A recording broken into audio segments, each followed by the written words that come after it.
Good evening, respected sir, and all the delegates. Myself, Dr. Hemraj dewangan. I am going to present a case.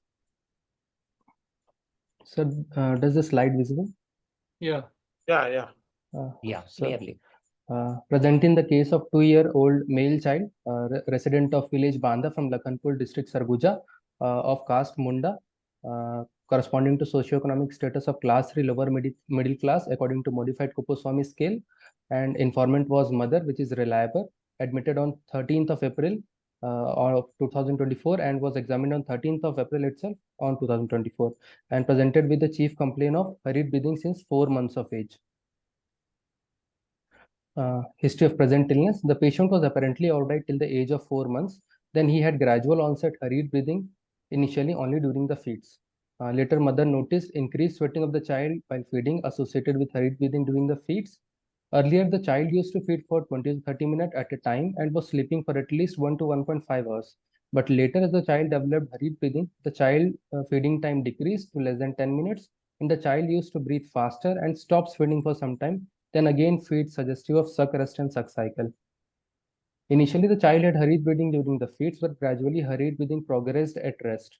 Hurried breathing was marked while feeding, but slightly relieved when mother kept the child over her shoulders. And hurried breathing was associated with cold cough fever, for which the child was admitted in our hospital and was relieved after medication in 3 to 4 days. After this, the child used to be symptom free for 2 to 3 months, then again gets admitted for the same complaint.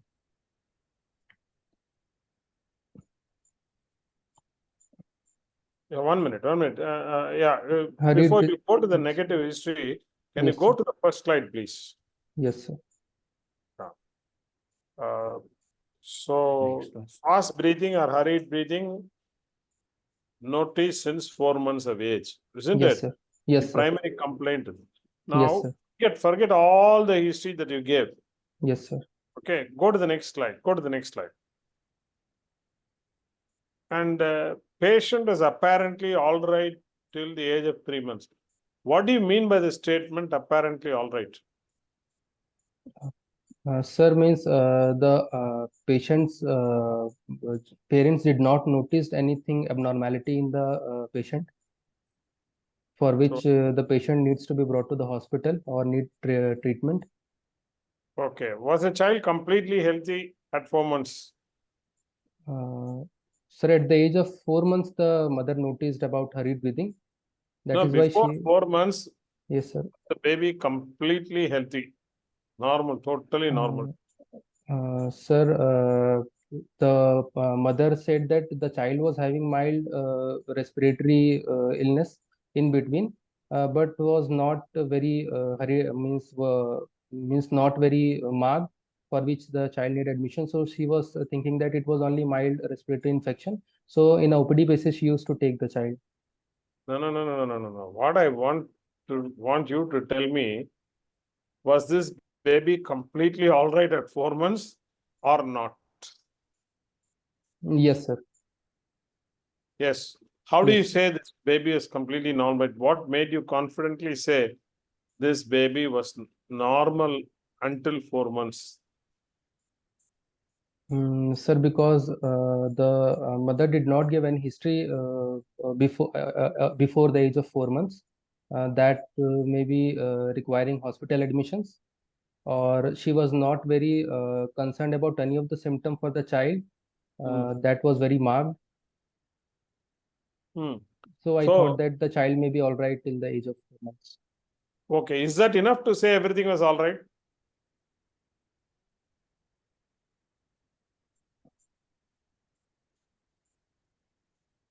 Is that enough to say everything was all right, completely normal baby up to 4 months, or you want to know more about what happened before 4 months?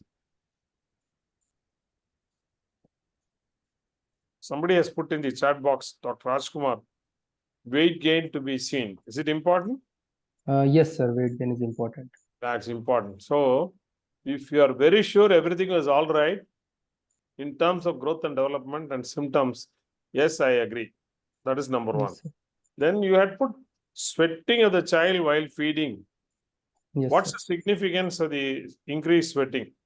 What are the conditions in which there is increased sweating in a child or in an infant? Sir, first of all, temperature. If the temperature is warm or in summer season, the child will be sweating in normal physiological condition. Hmm. Or sir, if the child is having increased working in relation to the feeding, sir, then the child will be having sweating. No, in other words, what are the conditions? There is increased sweating in a young infant other than environmental temperature. Increase in environmental temperature. Sir, heart failure. Pardon? Sir, heart failure, CCF, sir. No, what is it? What are the conditions in which there is increased sweating in an infant? That's what I want you to tell me. Other than increased environmental temperature. Anybody can put in the chat box. Anybody can put in this. See, you must remember, increased sweating tells you that there is increased sympathomimetic activity. Okay, Dr. Subhash Yes, has sir. put in the chat box hyperthyroidism. Of course, it's a very rare cause in an infant, but doesn't matter. Common causes are any child who has got increased sympathomimetic activity, which starts from causes such as cardiac failure, severe anemia, autonomic instability, okay, Yes, sir. hypoglycemia, hypocalcemia, right? Yes, These are sir. all important causes where there may be increased sweating. Yes, sir. Okay. But Yes, in sir. this child with hurried breathing, if sweating is occurring, you always think of a cardiac failure. Am I right? Yes, sir. Yes, sir. Okay. Now you have nicely described the so-called success cycle. I liked it because instead of saying straight away success cycle, you describe what happened in terms of decreased feeding time, etc. Okay. Yes. Please go to the Yes. next slide.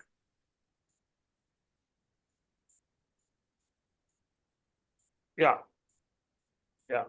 Then you have nicely pointed out that there was hurried breathing during the feeds, later progressed to cause hurried breathing at rest. When? When? See, initially you said hurried breathing only during feeding, and you have put a statement saying that the hurried breathing progressed to remain at rest. When? Sir, When? means duration wise, after What how is the much age of the duration? child now? What is the age of the child now? Sir, initially 4 months of age during hurried breathing started. And sir, after around 1 month, the child when reaching to the 5 months of age, the child had progressed this hurried breathing at rest. At rest. Okay. Now what is Yes, the sir. age of the baby? Sir, now 2 years. 2 years. Okay. Yes, sir. Then is the hurried, see, you said the hurried breathing is marked while feeding, but it became less when the mother kept the child over her shoulders. What does that mean to you? Sir, means because of positional change of the child. What is the significance of any breathlessness which comes down if the mother puts the baby over the shoulders? Sir, actually, this is a positional, and the term used for older children is orthopnea. Yeah, orthopnea. And Okay, sir, it is an yes, indication of probable orthopnea. yes, sir. Okay. Then you have mentioned that hurried breathing was associated with cold, cough, and fever, and was relieved after medication. Do you mean to say after the respiratory infection subsided, the breathlessness disappeared or the hurried breathing disappeared? Sir, not completely, but cold cough fever But was. you have put Yes, relieved. sir. Yes, sir. Yes, sir. What I want you to tell me, after the respiratory infection subsided, did the hurried breathing completely disappear or come down a bit but was always there? Sir, come down a bit. But it was always there. In between Yes, sir. episodes also, there was hurried breathing. Am I right? Yes, sir. Okay. Okay. Next slide. Yeah. And sir, hurried breathing was not associated with any abnormal chest movement or dullness in the child, or ear discharge, or any seasonal variation, or noisy breathing, or allergy What like do you mean by symptoms. abnormal chest movements? What Sir, is the meaning? What is the meaning of the term called abnormal chest movements? Sir, abnormal chest movement means I wanted to ask the mother about the chest indrawing or any retraction in the child associated with the hurried breathing. There was no retraction at any time for this infant. Sir, means chest indrawing was not much marked, appreciated by the Even parents. during hospitalization. Sir, during the hospitalization it was present. Then how can you say there is no abnormal chest movement? Yes, sir. So when was the abnormal chest movement? What about the persistence or disappearance of the abnormal chest movements? Sir, abnormal chest movement was actually not present when the child was not admitted, but when the child was having a cold cough fever, then the abnormal chest movement was associated and was relieved after the medication. Okay. Yes, sir. Okay. What medication relieved the abnormal movements? Sir, actually, mother was not able to tell the actual medication, but IV medications were given when the hospitalized. You have put no history suggestive GER. What Yes, sir. symptoms did you ask? Sir, I asked about the recurrent vomiting in the child, and sir, nasal regurgitation of Posturing. yes, sir. Cough after feeding. Yes, Okay. sir. Right. No history suggests IEM. What do you mean by no history? What history did you elicit? Sir, I asked about mother about the abdomen distension in the child. Was there progressive abdomen distension in the child, or any uh, tongue protrusion in the child, or any seizure like activity, abnormal movement in the child, or vomiting, recurrent vomiting in the child? So that I think you cannot use the term no history suggestive IEM. Yes, sir. The most important, what is the most important feature of inborn error of metabolism, which you did not mention just now, but you mentioned earlier? Other than all that you said, what would have been the most important symptom or clue in the history to suggest that there is a baby with IEM?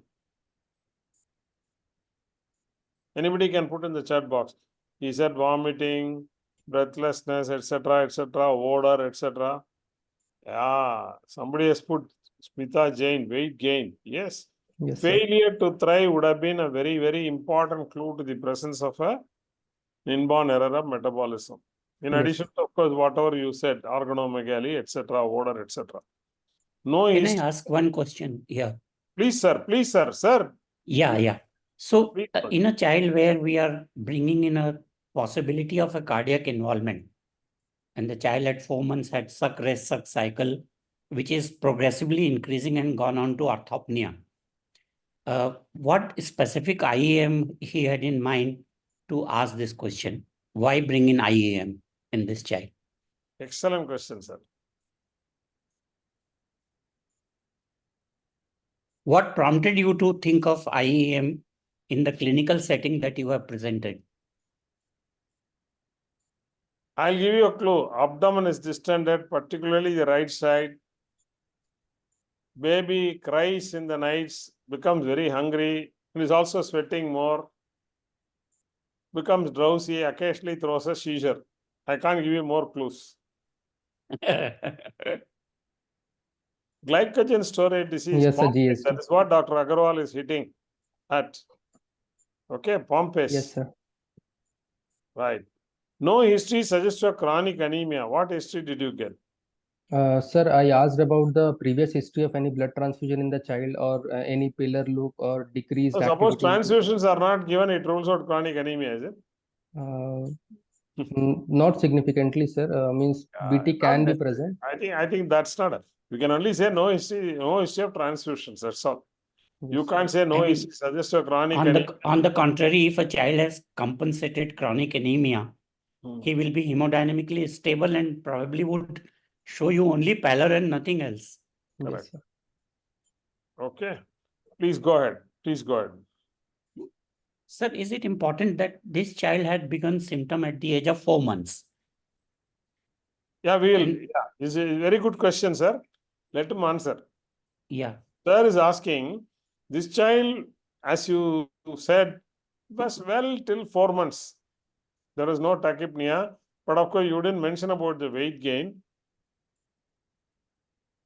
Sir is asking, is that significant? Sir, because the cardiac failure means the symptom of breathing difficulty or hurried breathing at the age of 4 months or after the age of 2 months in a child is suggestive of cardiac failure due to congenital heart disease because of decreasing pulmonary resistance to the flow. That is That precisely my increases. question.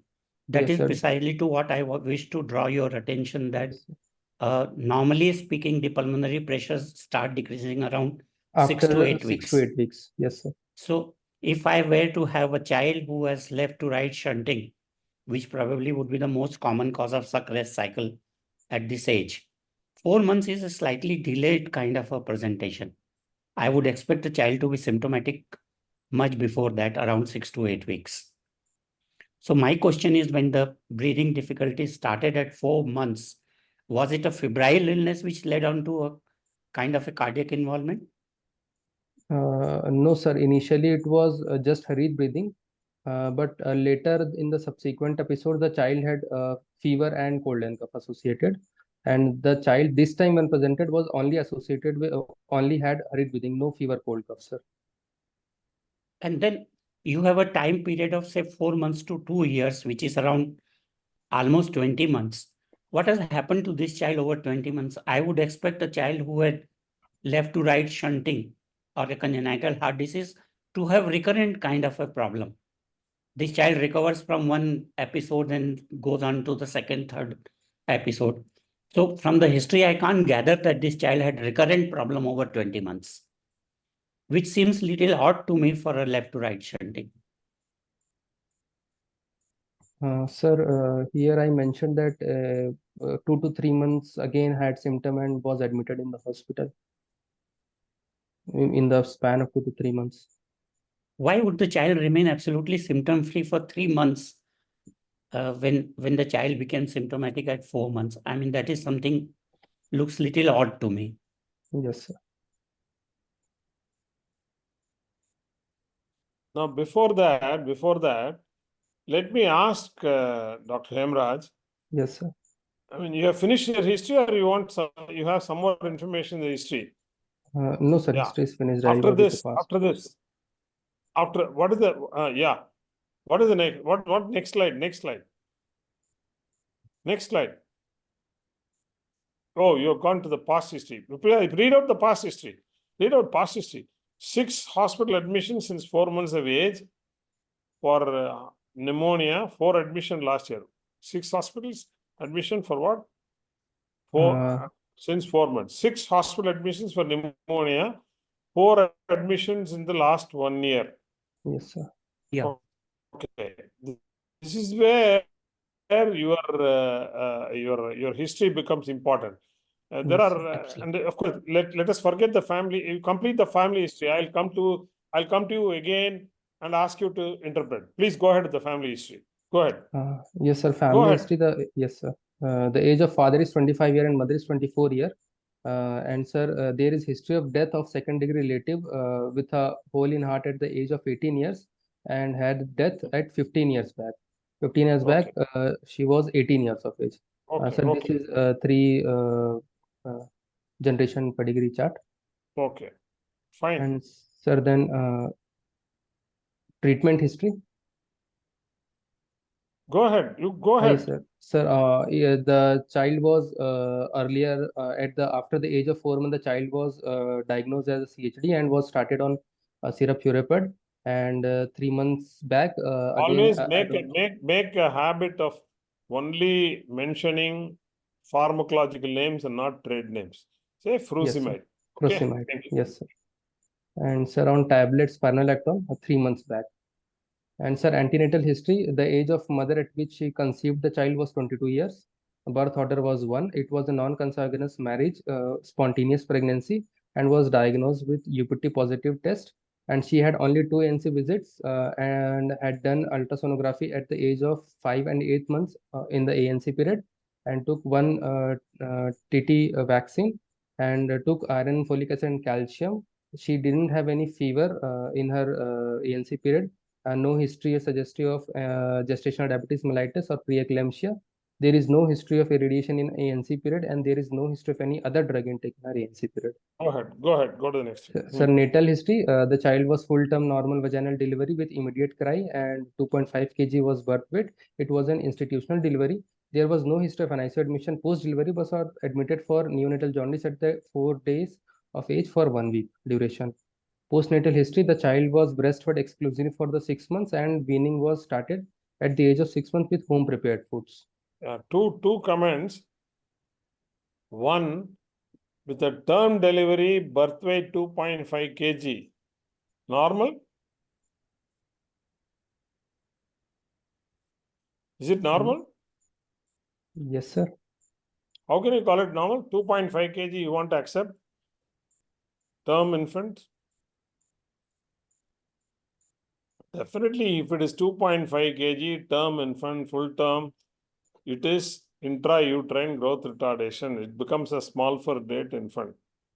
Number one. Anything less than 2.8. 2.8 is the average weight. 2.5 is certainly term small for date. That is number one. Second, do not use the term weaning. The term weaning is no more used in pediatric literature. It's only complementary feeding.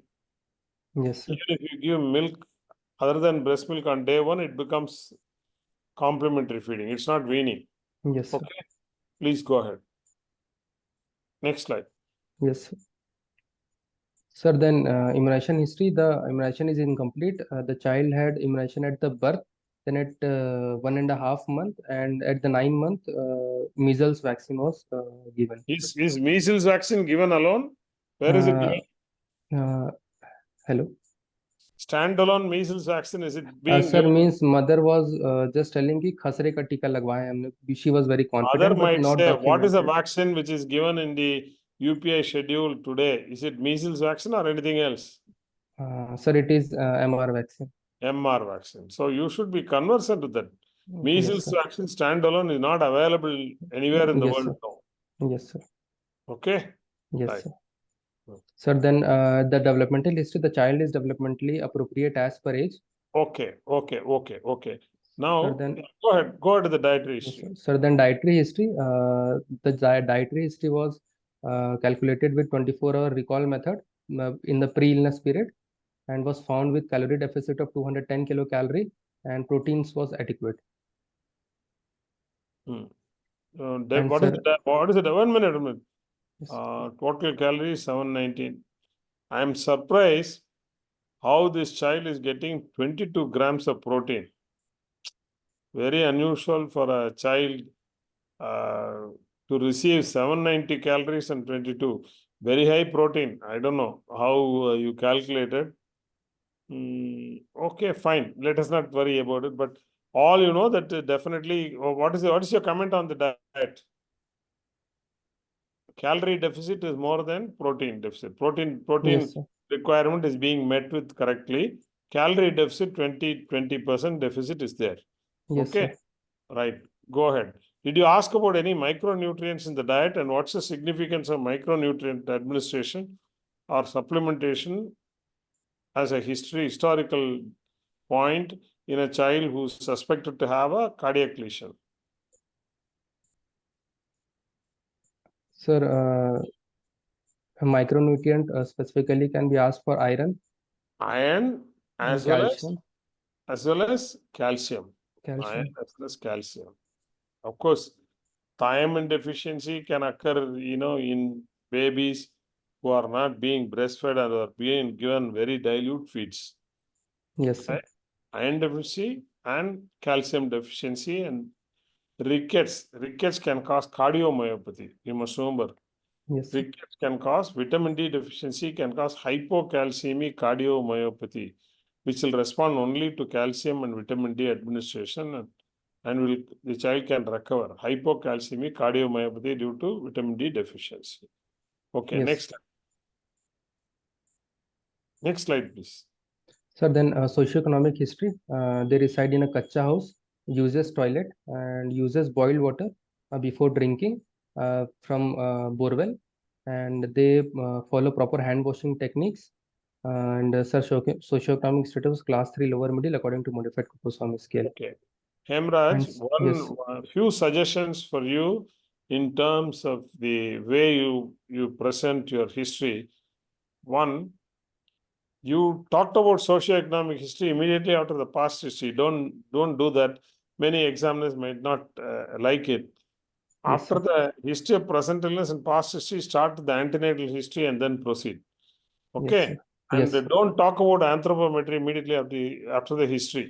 Don't talk Yes. about anthropometry. Anthropometry, from the history, did you get any data about anthropometry? No, no, sir. What did you get? Sir, about the weight gain we can ask, but anthropometry is an examination. Yeah, in this case, I would have gone into details of the way the baby had been gaining weight from birth. 2.5 kg. What is the weight at 4 months? What is the weight at 1 kilo 1 year? Mother would tell you. Yes. Did you ask? Sir, I was asking about the weight of the baby. She was not very specific for it because the child. This is the only child or second child? Sir, this is the only child. She Okay. just told me that the child, she used to take the child to local Anganwadi center, and there she used to plot the growth chart where the child is below the means sir, mild malnutrition. Okay. Means the Anganwadi. In addition to asking details about weight, Yes, also sir. ask about the length of the child and also the head circumference. Why? Sir, because head circumference would suggest about brain development, and also if there is microcephaly, then it would be associated with other syndromes. Okay, you should have inquired about the head size, should have inquired about the weight gain in the first 4 months, then later on. Okay, Yes, it's sir. very important. Also, I would have inquired into the length of the child. Even short stature, I would have Yes, found sir. out. Or if by any chance the baby is too tall, that also will give me a clue to the diagnosis of the particular Yes, sir. cardiac problem if it is a Yes. cardiac problem. Now, forget the anthropometry and all. What is your inference from this history? Sir, this is a 2-year-old male child presented with hurried breathing and associated suck cycle and increased sweating with orthopnea, suggestive orthopnea. And sir, from this history, this hurried breathing can be mainly attributed to the cardiac cause. Now, I'm telling you. Okay, let me ask you, what are the causes of chronic hurried breathing in an infant, other than a cardiac disease? Sir, it can be respiratory disease. Okay. If we go system-wise, respiratory disease. Anything other than cardiac or respiratory? Sir, GIT, GER. Pardon? Sir, gastroesophageal reflux. Gastroesophageal reflux will not cause chronic tachypnea. Dr. Mala Chaudhary is putting metabolic. Yes, sir. Okay, what is the fourth group? It's not respiratory, it is not cardiac, it is not metabolic. What is the fourth group which can cause chronic respiratory distress or chronic tachypnea? Anybody can put in the chat box? Neurological. Remember, tachypnea is not synonymous with cardiac disease. Tachypnea may occur because of a cardiac disease or because of a respiratory problem or because of a combination of cardiac and respiratory or due to metabolic acidosis. or maybe due to a neurological problem. Central causes or peripheral causes. For example, you have a child with SMA, child will have tachypnea, right? Yes, sir. Neurological problem. It did not have any cardiac disease. Okay? Yes, sir. Metabolic disorders like IEM can have quiet tachypnea without respiratory disturbance like cough, wheezing, noisy breathing, etc. Only effortless tachypnea. Right? Now, in this history, how sure are you that this is cardiac and not respiratory, or cardiac and not cardiac and respiratory, and not metabolic, not neurological? Yes, Dr. Hemraj. Others also Sir, can put in the chat box if they know the answer. sir, because first of all, respiratory infection, sir. Respiratory cause if causing for long-term breathing difficulty, sir, it would be associated with fever or cough. No, this child got admitted, no, 3 or Yes, 4 sir. times. Yes, sir. Fever and cough. That's what Yes, you sir. only gave the history like that. And yes, sir. And sir, I mean, also it has been associated. mentioned that 4 admissions because of Yes, pneumonia. sir. Yes, correct. Pneumonia, that's what you said. So any Yes. child who gets more than 2 infections per year or 3 in the lifetime has becomes recurrent pneumonia. Yes, sir. So why it can't be some congenital anomaly of the lung which is getting recurrently infected and causing this Sir, problem? if was congenital, then it would be presenting since birth, not after the age of 4 months. Not Excellent, necessary. excellent, excellent. That point is very, very important. See, of course, you need not have, as sir put it, if it is a congenital anomaly, it is very likely that the anomaly will cause symptoms pretty earlier than 4 months. Agreed. That is one. Second, you need not have an anomaly, but you can have mucociliary disorders. Mucociliary disorders. Can you give 2 examples of mucociliary disorders, which can also present exactly like this with recurrent hospitalization for tachypnea, failure to thrive, etc.? Sir, one is Cartagena syndrome Yeah, that is and PCD, cystic fibrosis, primary ciliary Ciliary dyskinesia. dyskinesia. The other one, dyskinesia. Sir, the other one, cystic fibrosis may secondarily cause cystic fibrosis. Cystic fibrosis. Do you think that is ruled out from this history? Is that ruled out from this history? This is where I was asking you, in between one episode and the next episode, what was the status of this child? If it is a chronic lung disease like cystic fibrosis or primary ciliary dyskinesia, there will always be symptoms referable to the upper respiratory tract. For example, primary ciliary dyskinesia is a diagnosis you think of when there is cough right from the neonatal period. And there is recurrent sinusitis, recurrent otitis media. The child will not be without rhinitis or cough any day in life. That is PCD. On the other hand, cystic fibrosis, yes, like what you have put, a recurrent pneumonia, 4 episodes, one has to think of. And somebody has put history of diarrhea. History of diarrhea may not always be there. Meconium, ileus, delayed passage of meconium, diarrhea history need not be there. In fact, you must remember, cystic fibrosis is known for protein manifestation. It can present right in the neonatal period with the meconium, ileus and obstruction, meconium plug syndrome, or may get delayed, may manifest even after 1 or 2 years with pneumonia, Burkhardia pneumonia, Pseudomonas pneumonia, right? Or Yes, may sir. present in an older child with nasal polyps and bronchiectasis, or may present with metabolic alkalosis, water-like presentation with dehydration, particularly during summer months. Okay, they'll have tachypnea, but they may have metabolic alkalosis, barter-like syndrome presentation. hypokalemia, alkalosis. Yes, sir. So protein manifestations are there. You cannot say it is not there. Yes, Okay. sir.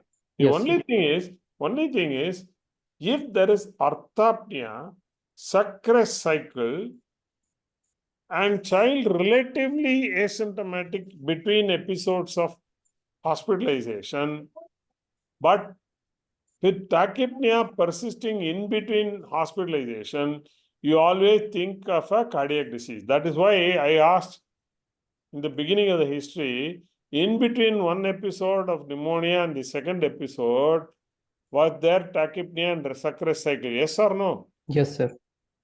It was there means it would favor a cardiac disease.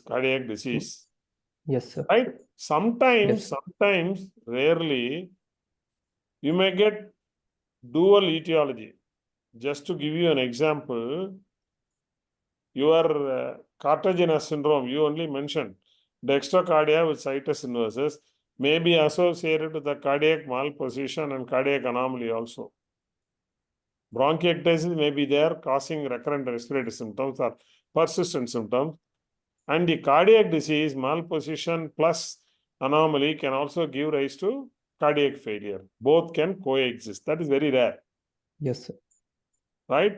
On a Yes, similar sir. note, a child with a congenital heart disease may also have associated cardiac respiratory anomaly like sequestration, etc. Yes, or sir. congenital lobar emphysema, etc. One anomaly, always think of other anomalies. Yes. Right? Yes, sir.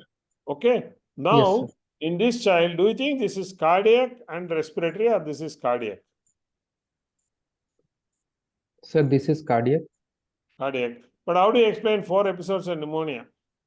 Sir, because in a cardiac abnormality in a child present having seizure, sir, it is common to have recurrent pneumonia, recurrent respiratory tract infection in them. Why do you get recurrent pneumonia, recurrent respiratory tract infections in children with left-right shunts? Sir, because left to right shunt will create increased pulmonary blood flow to the lungs. And How sir, does increased pulmonary blood flow cause increased respiratory infection? sir, this increased pulmonary blood flow will, with increased flow to the blood vessel in the lungs, will dilate and cause compression of the airways. That may cause No. It is not accumulation of, airway compression. It is not airway compression. You're wrong. sir, an increased secretions. Actually, alveolar edema. Yes, sir. Any child with a left-right shunt, which is significant, there will be exudation of fluid from the pulmonary vasculature into the alveolus, causing alveolar edema. Yes, sir. Once there is an alveolar edema, there will be mucus secretion which is getting stagnant. Which leads to, normal flora lung is, we are not without bacteria in our lung. Yes, sir. Okay, some of them may be colonized.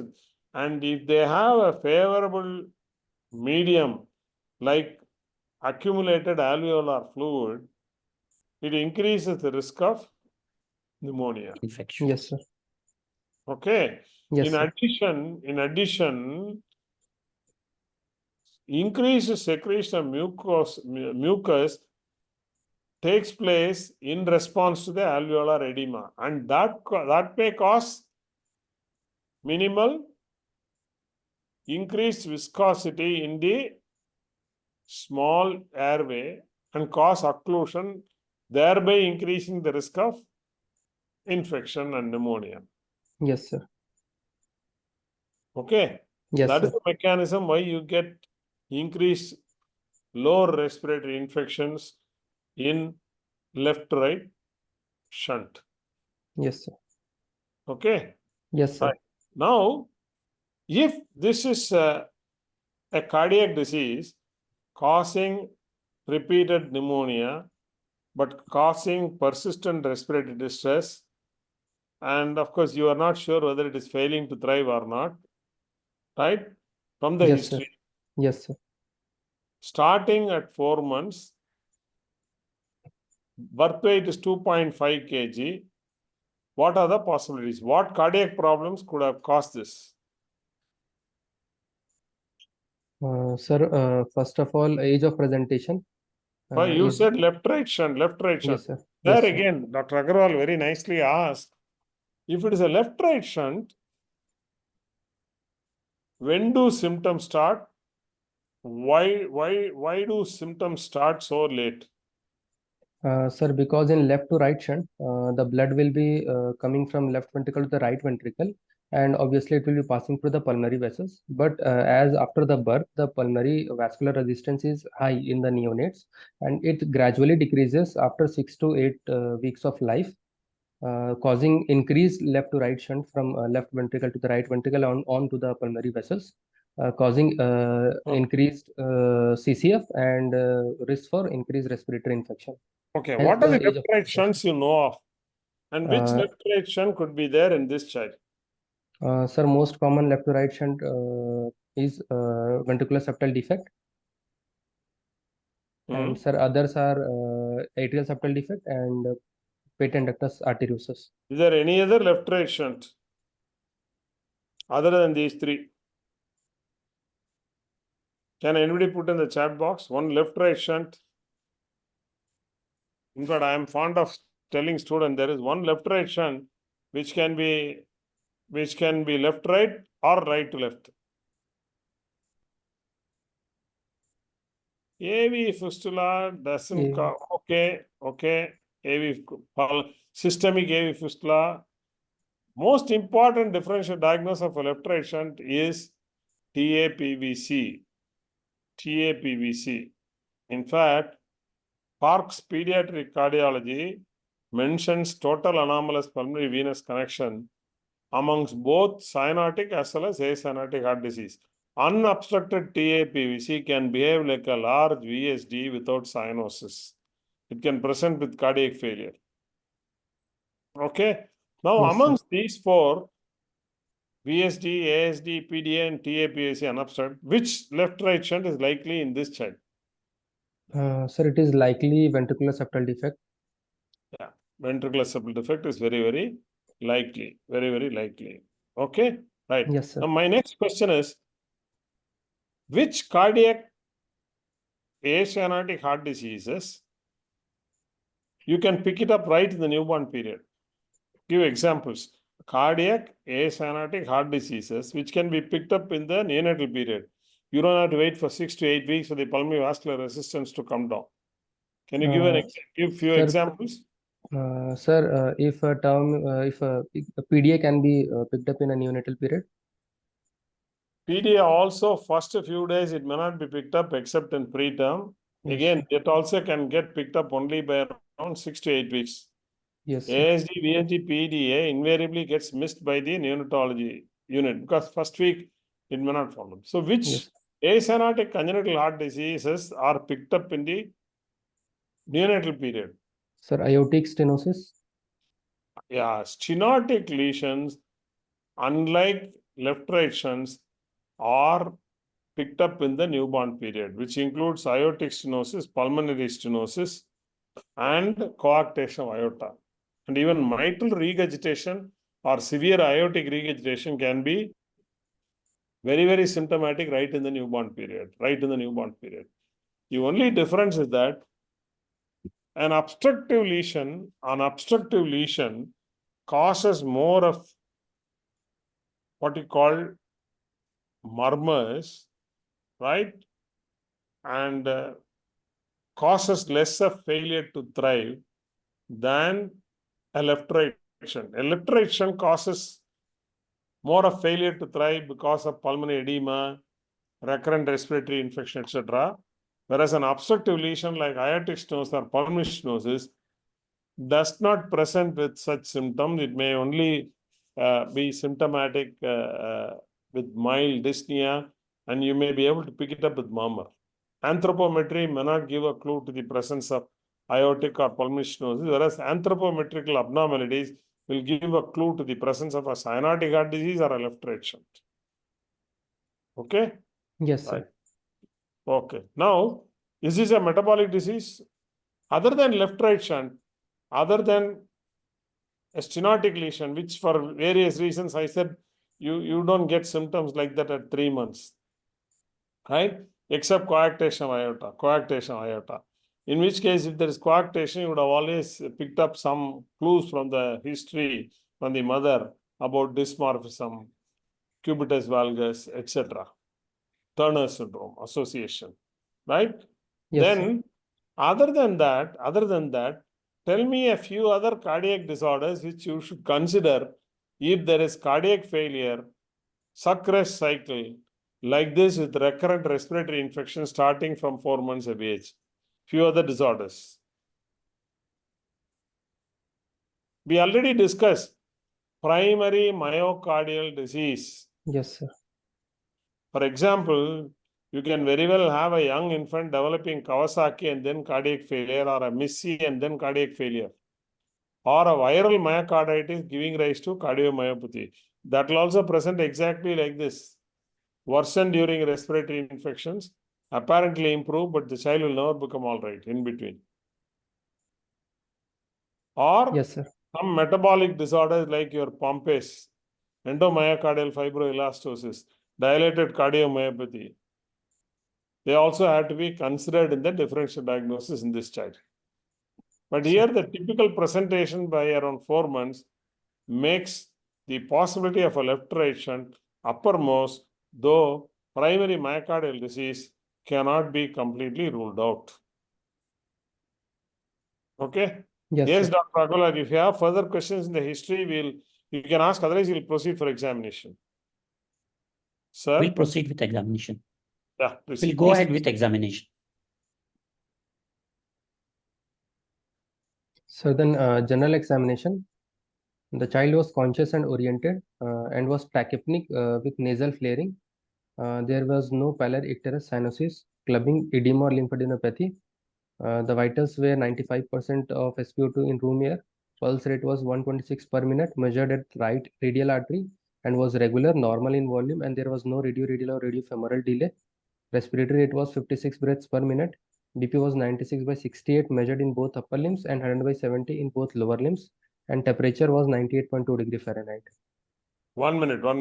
Dr. Hansraj, you should always mention something about the general appearance of the child. Is this you have got some pictures of the child?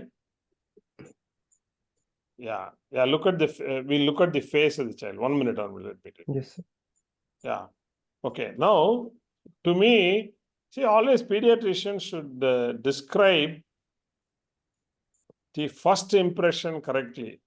Yes, sir. Does this child look like a well child or an ill child?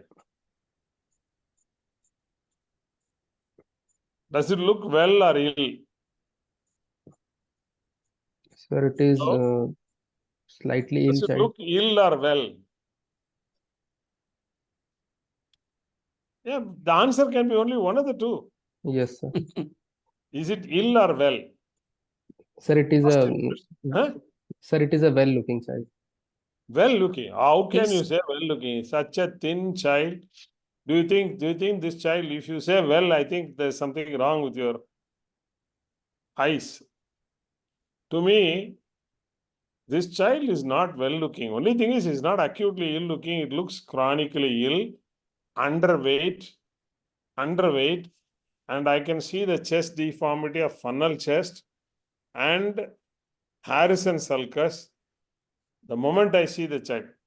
Yes, sir. And also I see some pallor in the nails. And I don't know whose fingers are there. Those fingers are hyperpigmented. The one on the left side, I don't Sir, know. mother. Mother's knuckles are hyperpigmented. I don't know whether she has megaloblastic anemia. Can you make out? Yes, sir. Absolutely. Absolutely. The Very good observation. Mother's knuckles are hyperpigmented. Child has got a funnel chest. Child looks apprehensive, chronically ill-looking, undernourished. Minimal pallor of the nails is present. Harrison sulcus is present. So many findings are there. Even the abdomen appears to be distended. The umbilicus is pushed down. Yes or no? Yes, sir. Do you contradict any of the findings which I am now giving with these pictures? No, sir. That is general examination. A I pediatrician, mean, there is some degree of pectus carinatum, and the nipples look very widely spaced. yeah, see the sharpness of Dr. Agarwal. Fantastic. Yeah, the nipples look, do look. I agree with you, sir. Agreed. So I many mean, findings are it may be relevant for a cardiac lesion cardiac disease. in a Absolutely. child who had a family history of death Correct. and due to cardiac lesion at 18 years of age. Yes, sir. And yeah, Agreed. Very, very well, sir. Okay. Right. Go ahead. So make it a habit to describe the general appearance properly. Whatever you find in your first 30 seconds of the general examination, your first look, Yes, you sir. should first describe in one holistic sentence. Make it very clear to the examiner that you are a pediatrician who observes carefully and closely. Right? Yes, sir. Go ahead. Yes, sir. Go ahead. Sir, then head to toe examination. Hmm. Sir, head appears to be normal and AF was closed, and hairs appears to be normal. Face, sir, no pores faces, but nasal flaring was appreciable. Hmm. Oral cavity is normal with very good dental hygiene, and neck appears to be sir normal. Chest is having Harrison sulcus. There were no scars or no dilated veins appreciable over the chest. And I won't say abdomen, abdomen is normal. Abdomen is yes, not sir. normal. Abdomen is distended. Umbilicus Yes, is sir. pushed down. Yes, sir. No edema. No edema, sir. Okay. Hmm. And sir, then anthropometry. Sir, weight as per age observed is 9.3 kg, but expected is 12.2 kg. There was 76.2% malnutrition. According to IEP, it is mild malnutrition, grade 1. Height for age 84 centimeter is observed, but expected is 87.1 centimeter. It is between -1 to -2 standard deviation as per the WHO growth charts. Then the weight per height is between -2 to -3 standard deviation. According to WHO growth chart, it is wasting. Then head circumference 46 centimeter observed, but expected is 48.3 centimeter. It is between -1 to -2 standard deviation in the WHO growth chart. Metaparam circumference is 13 centimeter and upper to lower segment ratio is 1.45, which is normal as per age. What is your conclusion at the end of the anthropometry assessment? Sir, according to the anthropometry, the child is in mild malnutrition according to weight per age criteria and is also having wasting as per weight per height criteria. You want to call this malnutrition or you want to call this failure to thrive? Sir, it is as the child is having a cardiac disease, we can call it as a failure to thrive. Okay. What are the mechanisms by which children with cardiac disease fail to thrive?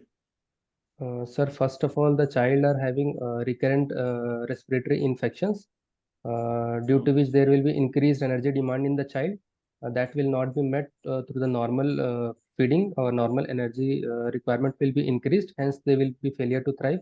Second, sir, the child is not able to feed properly due to suck rest suck cycle. So, due to this feeding difficulty, the child may have failure to thrive. Only two mechanisms. The And child sir, also child is has going into heart failure. frequent infections. Fourth, the child has got, if there is a cardiac failure, there is congestive hepatomegaly, congestive gastropathy, which can kill the appetite. Anorexia is very frequent. Diuretics administered cause wasting. Right? Yes, sir. Diuretics Yes, sir. administered cause wasting. These are all some mechanisms by which, and the basal metabolic rate goes up because of decreased cardiac output. There Yes, is sir. increased sympathomimetic activity, increasing the basal metabolic rate. All these are mechanisms by which cardiac disease cause failure to thrive. There Yes, could be sir. some degree of protein losing enteropathy also. Yes, Yes, sir. So like congestive hepatomegaly, congestive gastropathy, you can have protein losing enteropathy. You're right, sir. Yes, sir. Okay. Yes, sir. And, I mean, my small suggestion would be to always plot this in the growth chart, Yes, sir. which will be very important from your examination point of view as well. Yes, sir. You Well have said. to put this feature parameters on the growth chart. Yes, sir. Which growth chart will you use for a child 2 years of age? Here again, even the growth chart will give a clue to the etiology for the cardiac disease. For example, you have syndromic disorders. They will cause disturbance in weight, length, as well as head circumference. Yes, sir. Down syndrome, Turner syndrome, etc. They won't affect only the weight alone, right? Sometimes you may get a clue to the cardiac disease in the form of obesity. Can you give an example where you will start diagnosing a cardiac disease looking at an obese child? Anybody can put in the chat box. Obese child and cardiac disease.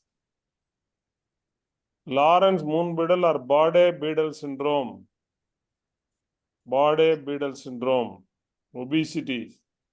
Yes, sir. That may give a clue to the hypogonadism, retinitis pigmentosa, tetralogy is very, very common in Bode-Biddle syndrome. Right? Yes, sir. Sometimes Prader-Willi also can be associated with cardiac lesions. On a similar note, your facies might give a clue to the cardiac disease like congenital rubella syndrome, Down syndrome, or other chromosome on trisomy 13, 18. Williams also. Williams syndrome, Elfin facies, Turner syndrome, Klinefelter. You can go on giving examples.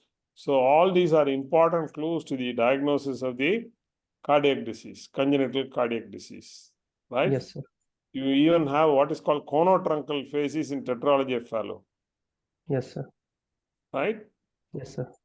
And Ellis von Creveld syndrome, you may have polydactyly, chondroectodermal dysplasia, single atrium, Hall-Torum syndrome. You can go on describing. All these will Yes, sir. give clues to the presence of a congenital cardiac disease. Yes, sir. Go ahead. And sir, this was the photo of the child.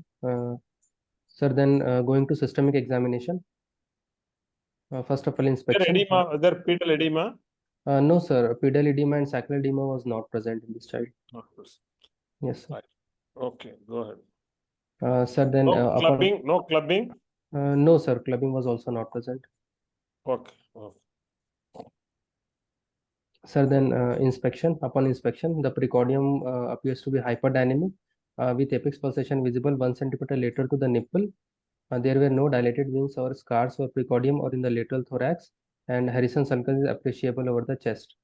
Then upon palpation, apex beat was felt at left fifth intercostal space 1 centimeter lateral to the midclavicular line, and thrill was felt at left fourth and fifth intercostal space lateral to the sternum, and there is left parasternal heaving. And sir, upon percussion, 1 minute, please go. Yes, sir. Is this normal? Is apex beat in the left fifth space 1 centimeter lateral to midclavicular line? No, sir, it is not normal. What Sir, about the normally, character? What about the character of the apical impulse? sir, it was hyperdynamic. Yeah, you should mention. You have not mentioned Yes, here. sir. Yes, sir. Okay, go ahead. Sir, then upon percussion. Was there a precordial bulge? Was there a precordial bulge? No, sir, there was no precordial bulge. I am surprised. Can you go to the picture? Yes, sir. I think there is a precordial bulge. The picture on the right suggests that the left chest is more prominent than the right chest. Yes, sir. Okay, go ahead. Sir, then upon percussion, liver dullness was found at right fifth intercostal space at midclavicular line, and cardiac border left was at 1 centimeter lateral to midclavicular line in fifth intercostal space, and right was 1 centimeter lateral to the right sternum at 4th intercostal space. Then upon auscultation, first and second heart sound was heard, and sir, S3 gallop was slightly appreciable. And What is the heart rate? What is the heart rate? Sir, 126 beats per minute. Okay. And sir, upon auscultation in mitral area, there is pansystolic murmur, which is louder than the heart sounds. Tricuspid area, loudest pansystolic murmur with thrill, grade 4 of 6, radiating to the right sternal border. And on pulmonary area, second heart sound is heard, but splitting was not appreciable of second heart sound. And on aortic area, second heart sound is heard. You mean to say S2 has heard single second sound, is it? Yes, sir. Means I was not able to appreciate the double second heart sound, sir. No, you mean to say singles? What was it heard? Was it a pulmonary component or an aortic component? Sir, in the means, sir, there was no to split second heart sound. It was only one. Single second heart sound. Anyway, Yes. I can't verify here from here. Yes, But I know single second heart sound in this child to me is very, very unlikely. Okay, fine. Yes. Go ahead. Wouldn't you expect the second heart sound, the pulmonary component, to be louder in this child with such? Yes, sir. Sir, because if the child is going into increasing vascular resistance, pulmonary vascular resistance and hypertension, the second heart sound will be much louder. So even when there is hyperdynamic pulmonary hypertension, yes, it has not gone on to become a fixed hypertension, the P2 should be definitely appreciably louder. Yes, sir. You should be able to appreciate two components. I am surprised.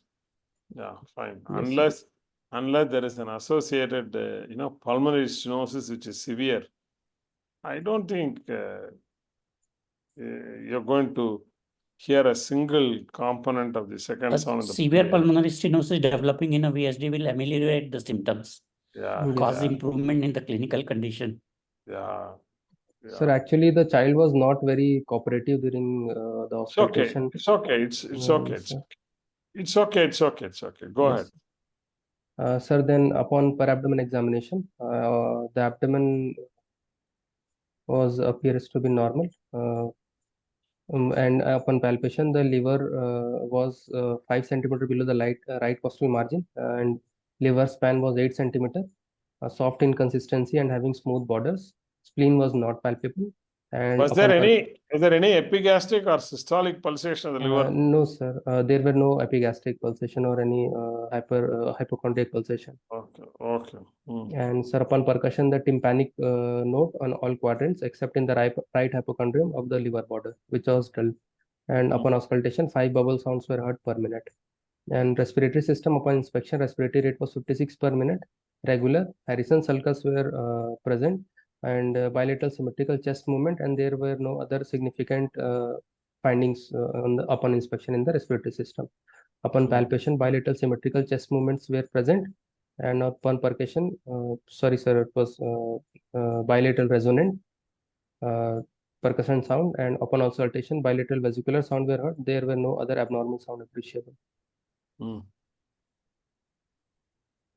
Don't go to the X-ray. Don't go to the X-ray. Yes, sir. We don't need the X-ray. First, let us discuss clinically before you start seeing them.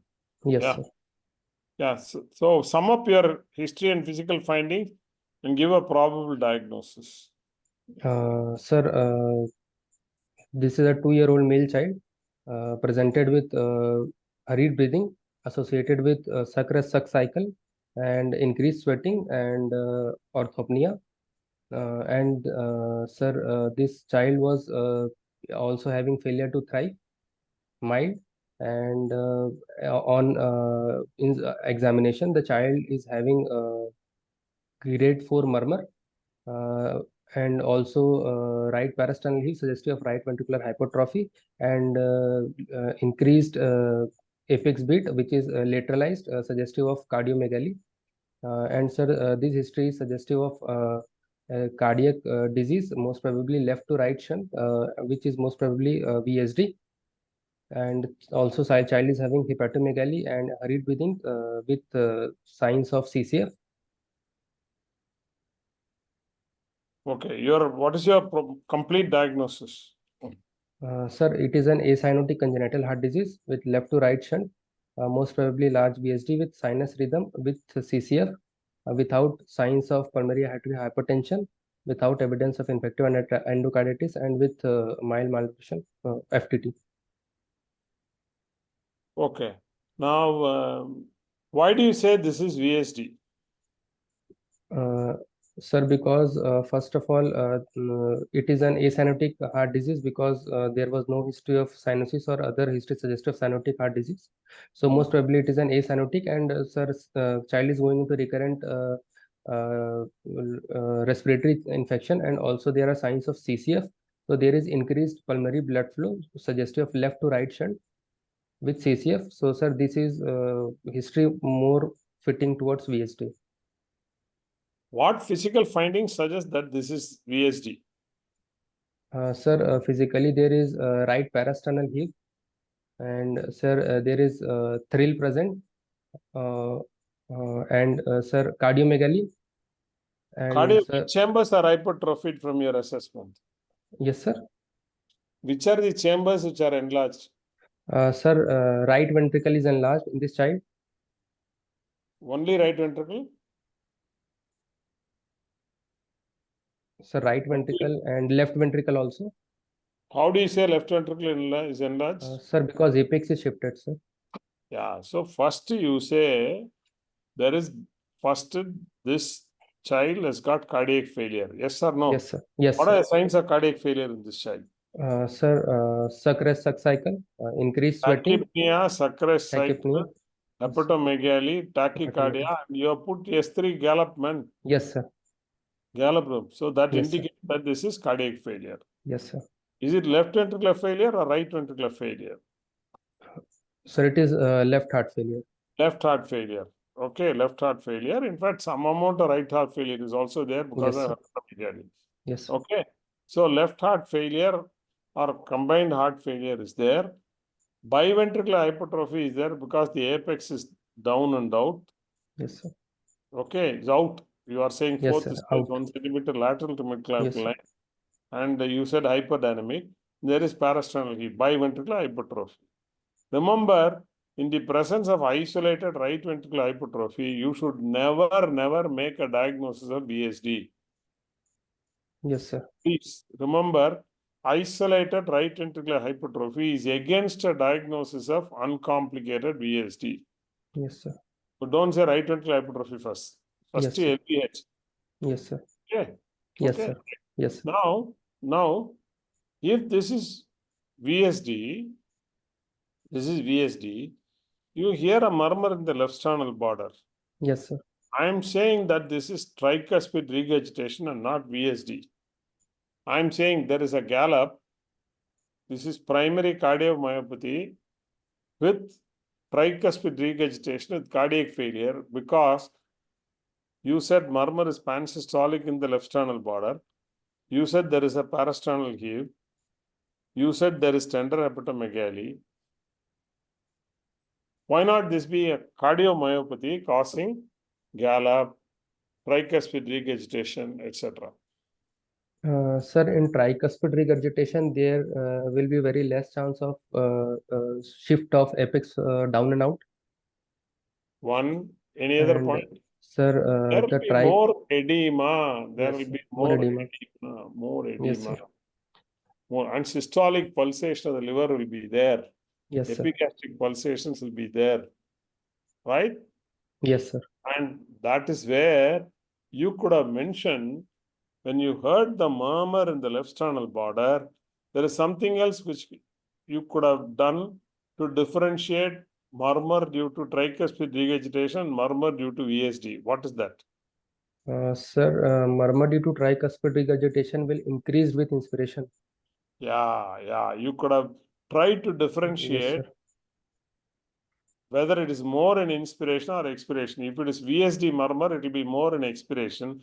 If it is tricuspid regurgitation murmur, it will be more in inspiration. Right?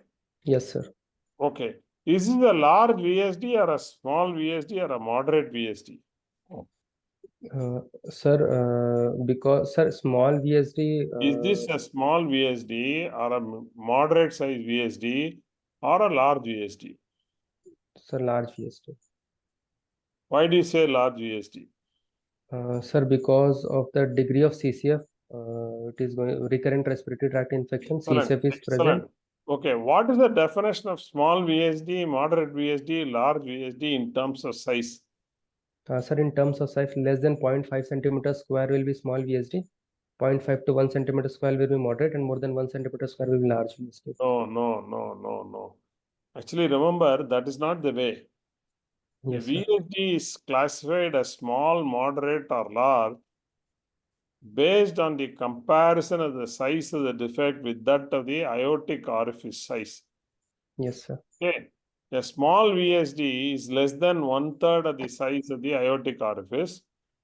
Moderate VSD is more than 1/3 but less than the size of the aortic orifice. A large VSD, which is also called non-restrictive VSD. Small and moderate size VSDs are technically called restrictive VSDs, whereas a large VSD is called a non-restrictive VSD, where the diameter of the defect is equal to or more than the size of the aortic orifice. Yes, sir. You follow what I'm saying? Yes, sir. Okay. If this is a large VSD, okay, is there pulmonary hypertension in this child or not? No, sir, there is no pulmonary hypertension. No pulmonary. Why do you say there is no pulmonary hypertension? Sir, because as the pulmonary hypertension will increase in the child, there will be relieving of the symptoms. So left to right shunt will decrease. No. See, remember, this child definitely has got pulmonary hypertension. I'll tell you why. Yes, sir. There is a parasternal heave. Yes, sir. Right ventricle hypertrophy is significant. Yes, sir. And you yourself said that you could not appreciate the second sound well. Yes, sir. The pulmonary second sound becomes closely split when there is severe pulmonary hypertension. Yes, sir. Not widely split, it is closely split. Yes, sir. And there is cardiac failure. So Yes, there sir. has to be pulmonary hypertension in this child. Yes, sir. Okay. Yes, The sir. only thing is what you mentioned as symptoms improving, that will occur when there is Eisenmenger syndrome. Paradoxically, a child with a large VSD with cardiac failure will be greatly symptomatic with cardiac failure, recurrent respiratory tract infections, whereas a child who develops severe pulmonary hypertension, the mother will feel that the child is apparently improving. The dyspnea might come down because of reduced flooding of the lungs. Yes, sir. But the reduction in dyspnea will be replaced by appearance of cyanosis, particularly perioral cyanosis. Lips will become blue during episodes of crying or during respiratory infections. And the mother might also feel that the heart size is coming down. Big left ventricle will actually regress, will be replaced by big right ventricle and parasternal heave. Yes, sir. The decrease in respiratory distress will be replaced by cyanosis. Decrease in size of the left ventricle will be replaced by massive right ventricular hypertrophy. That's what will happen in VSD with reversal. Yes, sir. And remember, once there is reversal, there won't be any pansystolic murmur of VSD. What you hear will be only ejection systolic murmur due to pulmonary hypertension in the pulmonary area, Yes, sir. and an early diastolic murmur in the pulmonary area due to pulmonary hypertension and pulmonary regurgitation. Yes, sir. Okay? Yes, sir. Go ahead. What will you do for, is there any other differential diagnosis for this child other than VSD and tricuspid regurgitation, which we already discussed? Could this be mitral regurgitation? Sir, it would not be a mitral regurgitation. Why? Sir, because definitely mitral regurgitation may have the signs of CCF or pulmonary plethora, but sir, in mitral regurgitation, there will be increased left ventricular size rather than right ventricular size. Parasternal heave. No, you are mistaken. That is not the point. Yes, See, sir. if it is there are 2 or 3 important points by using which you can diagnose congenital mitral regurgitation. Remember, mitral regurgitation, a young infant, is usually congenital. Yes. Mitral regurgitation is a disease which presents with severe manifestations right in the newborn period. Unlike a left-right shunt, mitral regurgitation may manifest right in the newborn period, can present with cardiac failure right in early infancy. Yes, sir. Disastrous. It won't be mildly symptomatic, and it won't be affected by your pulmonary vascular resistance. It presents very early. Yes, sir. Very early. And second thing is, the murmur will be best heard in the apex the axilla. Yes. And in mitral regurgitation also, you may get pulmonary hypertension. Not that right ventricular hypertrophy does not occur in mitral regurgitation. You can get. But the murmur is best heard in the apex, not in the left sternal border. Yes, sir. Okay? Yes, right. sir. Now, my question is, when there is a large VSD, what other murmur you should look for? Other than pansystolic murmur. Sir, diastolic murmur? Where? Which diastolic murmur? Where? Sir, mid-diastolic murmur? Where? Sir, in the pulmonary area? No. Mid-diastolic murmur occurs only in tricuspid or mitral area. Yes, sir. Easy to remember. Any murmur which is pansystolic is below the nipple. Any murmur which is ejection systolic is above the nipple. Any murmur which is mid-diastolic is either from the tricuspid valve or from the mitral valve. Mitral valve. You may, if the shunt is more than 2:1, in a large VSD, you may get a mid-diastolic rumble in the mitral area. Whereas if it is ASD, you may get a flow murmur in the tricuspid area, mid-diastolic murmur. Okay? Yes, sir. Yes, sir. Right. Yes, Dr. Agarwal, please go ahead. Sir? I think he has presented very nicely the complete clinical picture, and his analysis had been very good. Yeah. And we have discussed all the differentials. Now, if we have time, we can spend some time on the X-ray. Please, sir, go ahead. Yeah, what will you do for this child? How will you investigate? Yeah. Yeah, go ahead. Sir, this was How the do you X-ray read this in the X-ray? January, and this was this time in the April. Sir, this is an X-ray showing upper part of neck, thoracic and abdominal cavity, and parts of upper and lower limb. Sir, especially in the thoracic cavity, both the lung fields appears hazy with increased bronchiovascular markings. 1 minute. How do you assess pulmonary flow on a plain X-ray, frontal correct. chest X-ray? Correct. How do you identify increased pulmonary blood flow using a chest X-ray? Very good question. What is your objective evidence? I mean, what parameter will you use? Anybody can put in the chat box?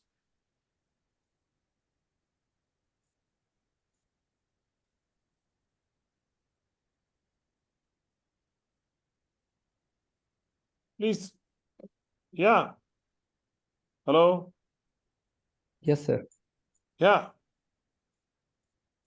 Actually, in a plain X-ray, in fact, even in this X-ray, you can make out, in a normal chest X-ray, 2 findings will give a clue to the presence of increased pulmonary blood flow.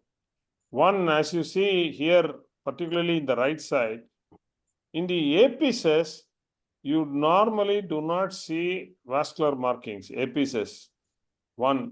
2, on a similar note, the outer thirds of the lung fields should not show vascularity. Yes, Third, the size of the right pulmonary artery is usually compared to that of the inner diameter of the trachea. If it is more than that, it is considered as increased vascularity. Of course, in this X-ray, you cannot appreciate.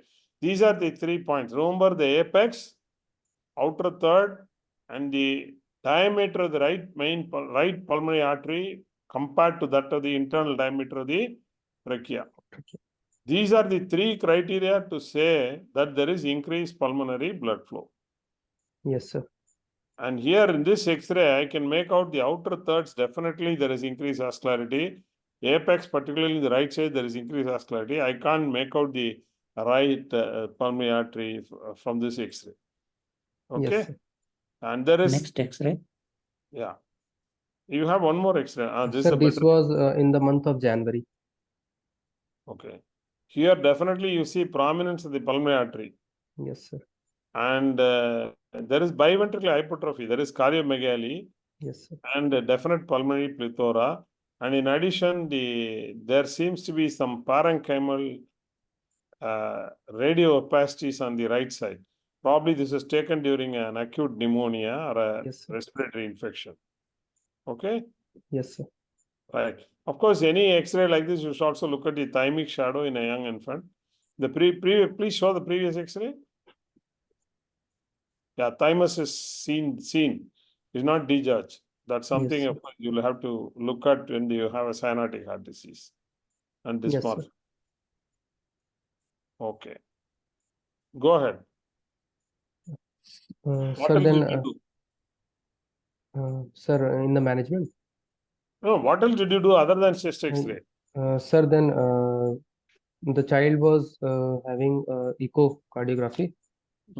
Before that, you should do a blood count because associated Yes, sir. anemia needs to be corrected.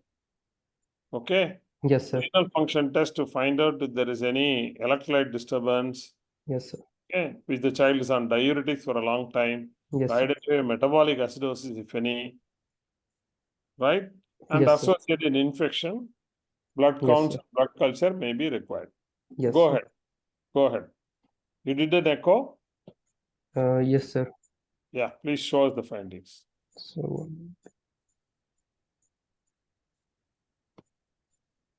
You have the echo findings? yes, sir, it was. No, it doesn't matter. You can tell orally. Yes, sir. Sir, it was having mild muscular ventricular septal defect, ostium secundum atrial septal defect, mild tricuspid regurgitation, mild pericardial effusion. It was done No, at the month of... 1 minute, please. Go slowly. Yes, sir. Yeah. Sir, this Let's echo Take out was... the report if is it possible. Show the report. You please stop sharing and try to show the report if you have. Otherwise, read out the report. You please stop sir, sharing. yes, Please sir. stop sharing. Yeah. Please show the report if there is there. Otherwise, read the report. Sir, the impression of the... Sir, this echocardiogram was done at the month of June in 2022.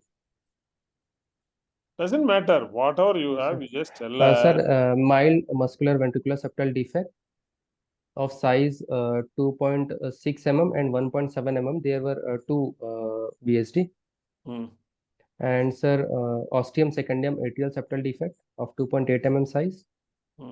And sir, mild tricuspid regurgitation. And mild pericardial effusion posteriorly. Okay. Was an ECG done? No, sir, ECG was not done in this child at What is the present. importance of doing an ECG for a child with VSD? Sir, in a VSD, there may be probable conduction defects because it is in the ventricular septum, so that can be picked out. And sir, arrhythmia. No. See, remember few important points.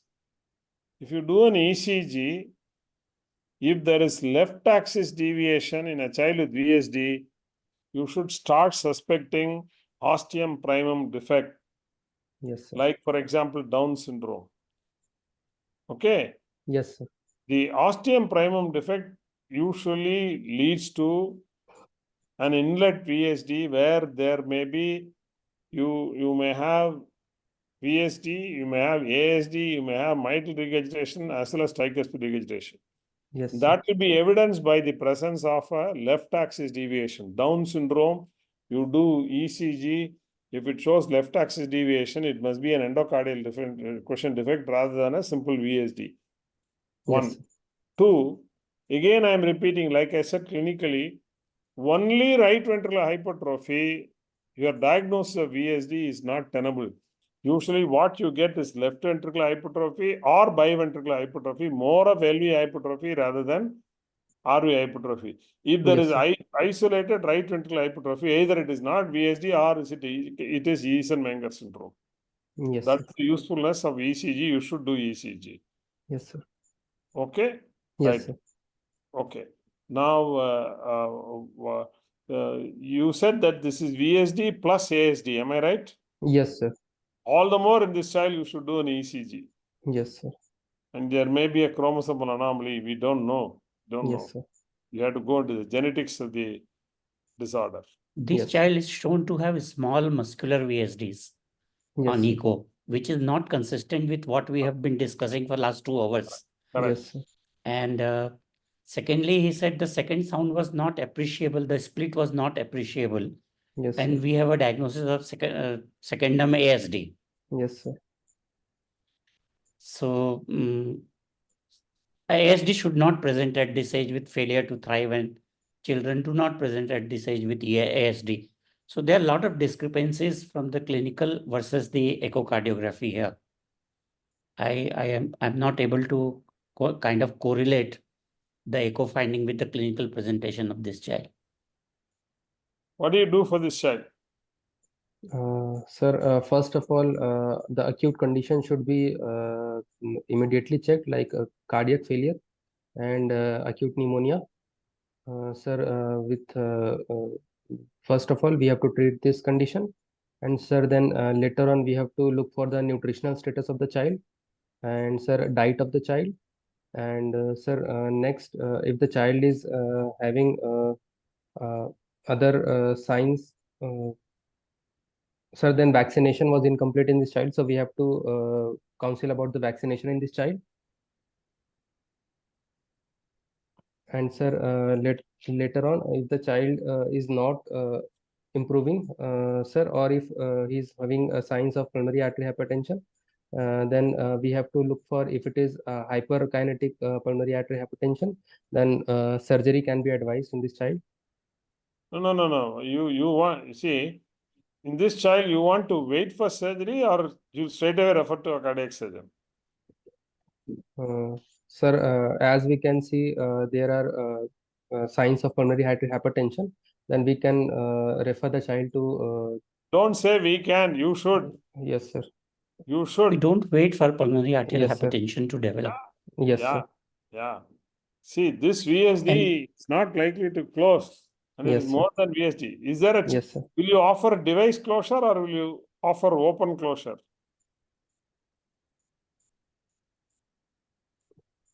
Will you advise open closure or will you advise device closure? Very Sorry. simple. Here, this is complicated. Yes, sir. More than one defect. There is no question of device closure. Open Yes, sir. Yes, thoracotomy. sir. Yes, sir. Thoracotomy. And nowadays, the I- mortality is nearly zero. Nearly zero. Yes, sir. Okay, right. Yes, sir. There are Sir, many any- more informations which should be available to us on echo. What is the size of the ASD? Yes, sir. That information should be there, whether it is more than 8 millimeter or smaller. Secondly, what is the gradient across the VSD? That will also decide whether really there is a small VSD, large VSD, moderate VSD. The right ventricular pressure and left ventricular pressure and the gradient. So Yes, sir. if the pressures are more or less becoming equal on both the chambers, then it's a very large defect. So those all findings should be mentioned and interpreted. Yes, sir. And they can definitely measure the pulmonary arterial hypertension by the tricuspid regurgitation waveform. Yes, sir. So I think any cardiologist must have seen all those points and must have mentioned in the echo report. Okay. Yes, sir. Right. We have taken nearly an hour and a half because Dr. Hemraj has answered very, very well. Dr. Hemraj, very well done. Thank you, sir. Don't get perturbed by the number of questions we put across. In fact, it's not over. In fact, there are a whole lot of questions. In fact, if time had permitted, I would have asked you all that. But go and read. What you Yes, should sir. read is natural history of VSD. Yes, sir. Nelson's textbook gives beautifully. Yes, Go sir. and read Park's Pediatric Cardiology. Yes, sir. The examiners might ask you, what is the risk of infected endocarditis, which VSD is closed, what is the anatomy, muscular versus membranous versus muscular, methods of closure. Yes, sir. Okay. Which VSDs definitely need immediate surgery. For example, supracrystal VSD Yes, is sir. associated with a high risk of aortic regurgitation. It should be operated. You can't wait for the closure. Like those, you should read those questions and try to find out answers. Yes, sir. I think we have taken 90 minutes. If there are no comments from Dr. Agarwal, I would hand over to Dr. Kishore. Dr. Agarwal, please, Okay. you can No, sum up. I just want to compliment him for very comprehensive and very lucid presentation. Right. He has done a very good job. Thank you for Thank you, a sir. nice presentation. Thank you, sir. Over to the organizers. Over Thank to you so Dr. much. Kishore. Thank you, sir. I'd like to congratulate Dr. Hemraj Dewangan for his excellent presentation and discussion. Thank you, sir. I'd like to thank our faculty, Dr. Bala sir and Dr. Sanwar Agarwal sir, for sparing their valuable time with us and sharing us with their knowledge. Thank you, sir. And I'd like to thank all the viewers.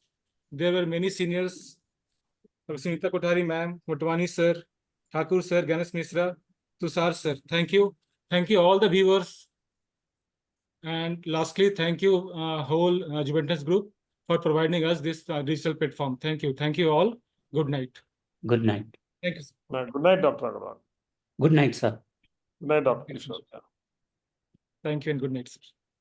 Thank you all.